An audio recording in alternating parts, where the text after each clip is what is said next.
Tegyük fel, hogy nincs Isten. Minden, amit magunk körül látunk, irányítatlan természeti erők által jött létre. És nincs semmi a halál után. Az életünk csupán egy villanás az örökké valóság végtelenjében. Egy pillanatra felvillan, majd eltűnik örökre.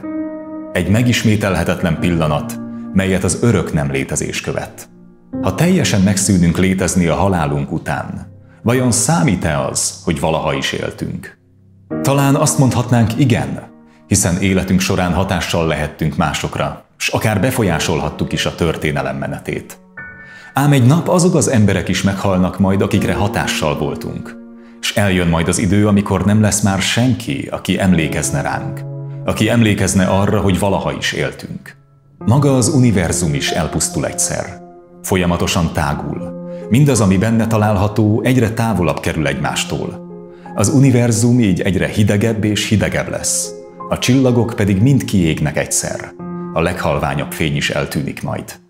Örök sötétség fog uralkodni a kozmoszban. Számít-e így vajon, hogy hatással voltunk valakire? Akár önző módon élünk, akár önzetlenül, akár kitartóan és pontosan végezzük a munkánkat, akár nem, mindez kicsit sem változtat azon, hogy az emberi történelem a nem létezés felé halad, és egyszer el is ér oda. Ha tényleg csupán ennyi az egész, és nincs semmi a halál után, akkor az életünknek végső soron nincs valódi, objektív értelme, célja és jelentősége. Bármivel is töltjük a napjainkat. Ha ki is tűzünk magunk elé kisebb-nagyobb célokat, ez csupán önámítás, mely által egy időre megfeledkezhetünk az örök elmúlás gondolatáról. De az életünk ettől még továbbra is értelmetlen marad. Sok ateista gondolkodó felismerte ezt.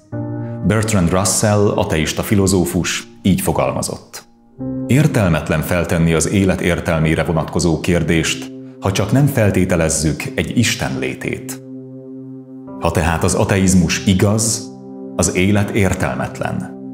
Isten nélkül a létezésünk nem több biológiai életműködésnél. Ki vagyok én? Miért vagyok itt? És mi történik velem, miután meghalok? A mai kor embere anélkül próbál válaszokat találni ezekre a kérdésekre, hogy Istenre hivatkozna. A válaszok egy sötét és hideg valóságot mutatnak be. A természet véletlen mellékterméke vagy. Nincs oka a létezésednek. Az életnek, amelyet élsz, végső soron nincs sem értelme, sem célja, sem jelentősége. Az emberiségnek nincs nagyobb jelentősége egy hangyabolynál. A vége mindkettőnek ugyanaz. Az ember élete a semmibe tart, és végső soron ő maga is semmi. Ha ez valóban így van, akkor ezt tudomásul kell vennem, és ennek megfelelően kell élnem. Akár tetszik, akár nem. De vajon képes lennék-e egyszerre következetesen és boldogan élni egy ilyen világképben? Nem. Úgy élnék, mintha lenne értelme az életemnek. Annak ellenére, hogy a világkép szerint ilyesmi nem létezik. Létrehoznám a saját életem értelmének szubjektív illúzióját. Nem tudnék másképp boldog életet élni. De miért található meg bennem ez a vágy egy értelmes élet iránt, ha a világmindenség értelmetlen? C.S. Lewis, oxfordi irodalomtörténész, aki egykor maga is ateista volt, majd később keresztény hitre tért, így fogalmazott egyik könyvében. Ha a világmindenség értelmetlen, akkor sohasem jöttünk volna rá, hogy nincs értelme. Hasonlóképp, ha nem volna fény a világban, és ezért a teremtményeknek nem volna szemük, sohasem tudnánk meg, hogy sötét van. A sötét szónak nem volna értelme.